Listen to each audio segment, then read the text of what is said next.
Welcome to the battlefield, Commander. I know you are new to all of this, so let me brief you on the controls and objectives. First of all, let's familiarize you with the user interface. As you can see, it can be very complicated at first glance, but after I go through it with you, it will be easy. Starting from the left, you can see a portrait of yourself. That is just to let you know who you are visually, in case you somehow forgot. Next is your inventory. This is where you hold all the items purchased in the shop. We will go over the shop later. After that is the name of your hero, your current level, and the amount of currency you have. Your stats are next. First is the amount of damage you do per auto attack. Second is the armor your character has. Third is how many seconds you have between attacks. Fourth is your movement speed. Fifth is power resistance, or the amount of mitigated damage from an ability. And last is your bonus power, or a modifier for the amount of damage each ability does. This next bit is important. These are your hero-specific abilities. To access the manager for them, you press the back button. You will then see a description for your currently selected ability.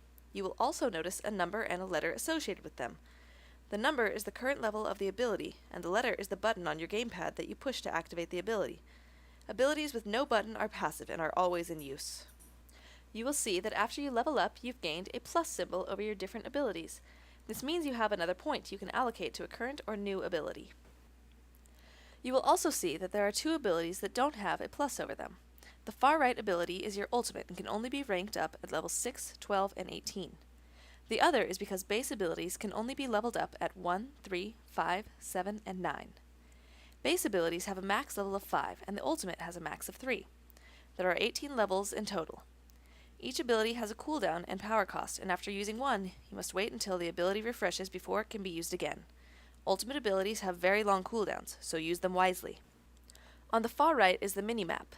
This is just a small version of the entire map that you can use to see roughly what is going on elsewhere in the battle. Lastly is your health and power bars. Your health is how much damage you can take before dying, and power is what you need to use different abilities. Now that we are done with this user interface, let's move on to the store. We'll start at the bottom. That line of squares is your current inventory. All of your items will be shown here. If you bring the cursor over one and press Y, you will sell it for half of its cost. Next are the store buttons. Each button is a category of items. If you click on the damage button, it will bring you to a list of items that contain a damage boost effect. This rule applies to all categories. However, the current store manager has been very lazy and hasn't sorted the items yet. You'll have to just search through each section on your own until he fixes it. The top bar contains the suggested items. These are items the military has considered the most proficient as a starter build for your hero. However, the military has not gathered enough intel on these items to properly suggest a set of items for each hero. There are few to tide you over, but for the most part, you're on your own. Last is a repeat of your currency count. Nothing special. Now that we've covered the basics of your user interface, it's time to go over the mission objective. Your goal is simple: destroy the enemy headquarters. This is the humans' headquarters. And this is our headquarters. You must not let the enemy destroy our headquarters. Your life and all of our lives depend on it. To combat the enemy, we will be sending soldiers down each of the 3 major lanes on the map. They will travel along these major lanes until they come in contact with the opposing human forces. There they will fight, and that is where you come in. They will need your assistance if they are to make it all the way to the human headquarters. There will be enemy heroes doing the same, so be careful. Now, before you go and try and sneak past everyone and kill the headquarters right in the beginning, think again. There is a line of protection that is given to each headquarter on the map. To break this protection, you must kill each building, in order, in any given lane. Once you kill those buildings, the headquarters' 2 defensive towers will be vulnerable. And once they die, the headquarter itself can be destroyed. The major lanes aren't the only ways to get around, though. You can also use the jungle to sneak around things and flank opponents.